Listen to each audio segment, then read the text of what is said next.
ইসলাম এবং মুসলমানের বিরুদ্ধে যেই ষড়যন্ত্র করুক, তার পরিচয় যাই হোক না কেন, তার শক্তি যত পাওয়ারফুল হোক না কেন, তার বিরুদ্ধে কথা বলা প্রত্যেকটা খতিবের ইমানি দায়িত্ব। যেটা বলেন ঠিক কিনা?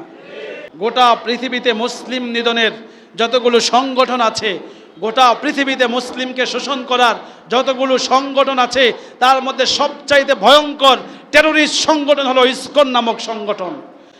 এই ইসকনের বিরুদ্ধে কথা বলায় এই খতিব সাহেবকে উঠাই নিয়ে গেছে। আমার যে উঠাবে না কোনো নিশ্চয়তা নাই, কিন্তু আল্লাহে বিল্লাহে তাল্লাহে আমি আল্লাহর কসম খেয়ে বলছি, একটু ভয় নেই, আমি কথা বলছি না। মুসলমানের বিরুদ্ধে আজকে গোটা পৃথিবীতে ষড়যন্ত্র। আপনারা দেখেন, গত এই সপ্তাহের মধ্যে একটা ঘটনা ঘটেছে।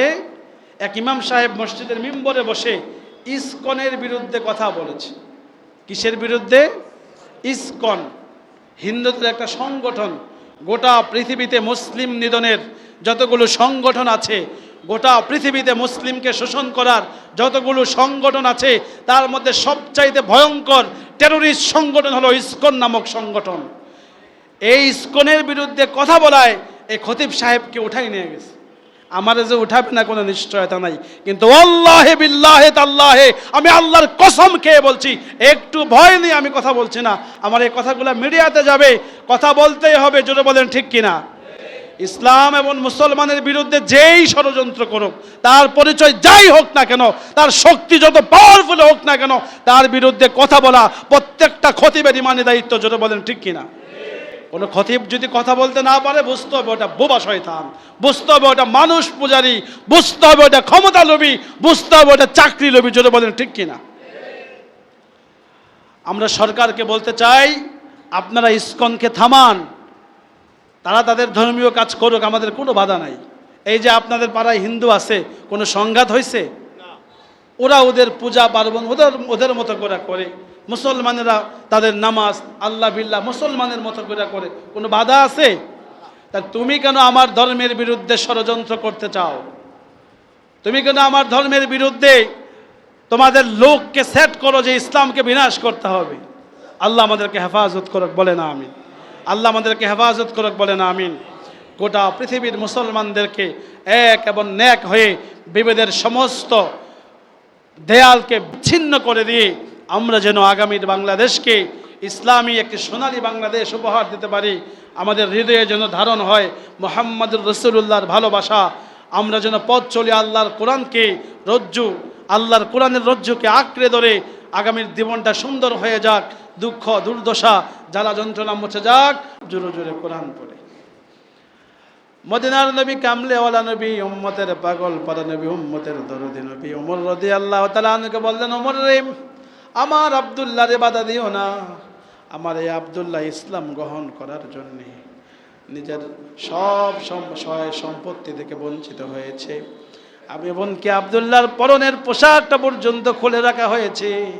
বিশাল কুরবানি দিয়ে আমার আব্দুল্লাহ এখানে এসেছে। আমার আব্দুল্লাহ রে মসজিদে নববীতে জোরে জোরে কোরআন তেলাওয়াত করতে দাও।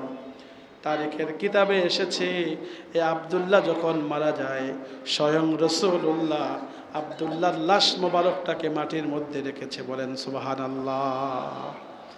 দুনিয়া সাইরা রসুলকে পাইয়া আব্দুল্লাহ জিতছে না ঠকছে? জোরে বলেন তো, আর জোরে বলেন না, ঠকছে না জিতছে? এই হাদিসের উপরে তারা আমল করেছে। মান রাদিয়া বিল্লাহি রাব্বা, আল্লাহকেই যারা মেনে নিয়েছে, আল্লাহর হুকুম যারা মেনে নিয়েছে, আল্লাহর রাজত্ব, আল্লাহর ক্ষমতা, আল্লাহর বাদশাহী যারা মেনে নিয়েছে, তারাই দুনিয়াতে সফল, পরকালেও সফল। জোরে বলেন ঠিক কিনা? আপনি আপনার জীবনের প্রত্যেকটা কর্মক্ষেত্রে, প্রত্যেকটা আপনার পারিবারিক জীবন, ব্যক্তি জীবন, সামাজিক জীবন, আপনার রাজনৈতিক দর্শন, আপনি যাই করেন না কেন, কার সন্তুষ্টির জন্য করবেন? জোরে বলেন না, কার সন্তুষ্টির জন্য? আল্লাহ আমাদেরকে তৌফিক দেন। জোরে বলেন আমিন। আওয়াজ দিয়ে বলেন না আমিন। 2 নম্বর পয়েন্ট হচ্ছে কি? অবিল ইসলামী দীনা, অবিল ইসলামী, জোরে বলেন না, ইসলামকে যারা জীবন বিধান হিসাবে মেনে নিয়েছে। একটু আওয়াজ দিয়ে বলেন আলহামদুলিল্লাহ। আমাদের জীবন ব্যবস্থার নাম কি? আমাদের দ্বীনের নাম কি? আমাদের ধর্মের নাম কি? মুসলিম আমি, সংগ্রামী আমি, আমি চির রণবীর, আল্লাহকে ছাড়া কাউকে মানি না, নারায়ে তাকবীর, নারায়ে তাকবীর। ঠিক কিনা? মুসলিম আমি, সংগ্রামী আমি চির রণবীর, আল্লাহকে ছাড়া কাউকে মানি না, নারায়ে তাকবীর, নারায়ে তাকবীর। আল্লাহ ইসলামের অনুসারী বানাইছেন আপনি আমাকে। আল্লাহ কি বলে দেখেন, আল্লাহ বলেন আল ইয়াউমা আকমালতু লাকুম দীনাকুম ওয়া আতমামতু আলাইকুম নি'মাতি ওয়া রাদিতু লাকুমুল ইসলাম দীনা। আল ইয়াউমা আকমালতু লাকুম দীনাকুম, today I have completed your religion. তোমাদের জীবন ব্যবস্থাকে আমি আজকে পূর্ণ করে দিয়েছি। ওয়া আকমালতু আলাইকুম নি'মাতি, আর তোমাদের উপরে আমি আমার নিয়ামতকে পরিপূর্ণ করে দিয়েছি। ওয়া রাদিতু লাকুমুল ইসলাম দীনা, I have chosen Islam as your religion. এবং ইসলামকে তোমাদের জীবন বিধান হিসাবে আমি পছন্দ করেছি, আমি নির্বাচন করেছি। I have selected Islam as your religion. বলেন না সুবহানাল্লাহ, যদি বলেন না সুবহানাল্লাহ। ইসলাম আমাদের ধর্ম, এজন্য আমাদের পরিচয় আমরা মুসলমান। ইসলাম ছাড়া পৃথিবীতে যত মত আছে, যত পথ আছে, যত জীবন বিধান আছে, আল্লাহ বলেছেন এগুলো একটাও আল্লাহ অ্যাকসেপ্ট করবেন না। আল্লাহ বলেন ওয়ামান ইয়াবতাগি গায়রাল ইসলামি দীনান ফালান ইউকবালা মিনহু ওয়া হুয়া ফিল আখিরাতি মিনাল খাসিরিন। ইসলাম ছাড়া অন্য জীবন বিধান যারা মানবে, ফালান ইউকবালা মিন, এগুলো আল্লাহ একটাও অ্যাকসেপ্ট করবেন না, গ্রহণ করবেন না। কথা কার? আল্লাহ। যদি বলেন না কার কথা? এই যে কোরআন থেকে আমরা শুনতেছি, কোরআন কার বাণী? সবাই বলেন না কার বাণী? আল কোরআনু কালামুল্লাহ, কোরআন হলো আল্লাহর কথা, আল্লাহর বাণী। সরল সঠিক পূর্ণ পথের বিপ্লবী রাহবার, জীবন বিধান কোরআন মাজিদ বাণী যে আল্লাহর। ঠিক কিনা? সরল সঠিক পূর্ণ পথের বিপ্লবী রাহবার, জীবন বিধান কোরআন মাজিদ বাণী যে আল্লাহর। তেলাওয়াতের ভাজে বাজে সুরের অলঙ্কার, আরো শরীক আরো কাজে শ্রেষ্ঠ সে আজকার। এ কোরআন বাণী যে আল্লাহর, এ কোরআন বাণী যে আল্লাহর। বলেন না আল্লাহু আকবার, চিৎকার দিয়ে বলেন আল্লাহু আকবার। আমাদের জীবন বিধানের নাম কি? আমাদের ধর্মের নাম কি? এই ইসলাম পরিচয় দিতে কি ভয় পান, লজ্জা পান? গোটা পৃথিবীতে ইসলামোফোবিয়া ছড়ানো হচ্ছে। গোটা পৃথিবী আজকে মুসলমানদের বিরুদ্ধে লাগছে। ফিলিস্তিনে মাইরা শেষ করে ফেলতেছে না? শান্তি চুক্তি হয়েছে, যুদ্ধ বন্ধ হয়ে গেছে।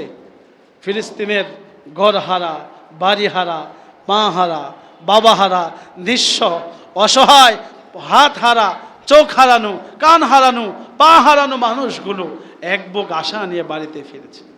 যেই না বাড়িতে ফিরেছে, সেই বিশ্বাসঘাতকেরা আবারও পাল্টা হামলা করে প্রায় এখন পর্যন্ত 1 থেকে 150 জনের মতো মানুষকে আবার মেরে ফেলেছে। বলেন না ইন্না লিল্লাহ, বলেন না ইন্না লিল্লাহ। এটা আমাদের জন্য একটা অশনি সংকেত। আপনি ভাবেন আমি তো সুখে আছি, আমার সমস্যা কি? না, মুসলমান